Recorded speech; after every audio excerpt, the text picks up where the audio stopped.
Hi, I'm Miel Carlo El Cabildo, 21 years old.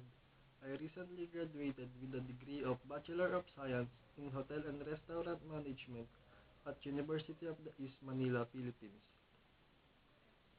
I am very interested for an internship program in the United States because I believe that I will gain more knowledge and experience to your company. I have successfully finished my 420 hours of training at Makati Prime Tower Suite in Makati City, Philippines.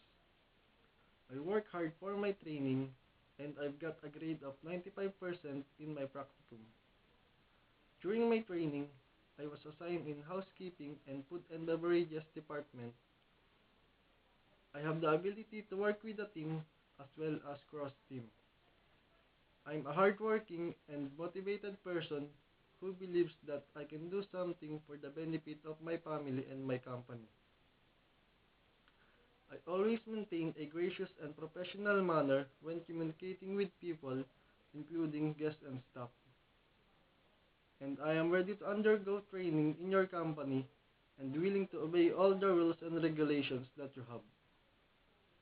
When I was studying in college, I was able to avail an scholarship program of the Philippine Veterans Affairs Office, and it was my great opportunity in my entire life.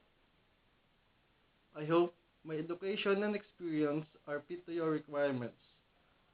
Thank you very much, sir, ma'am, for your time and effort that you had given to me, and hoping that I would be one of your trainees soon. Thank you again, and may the Lord Almighty God bless you always.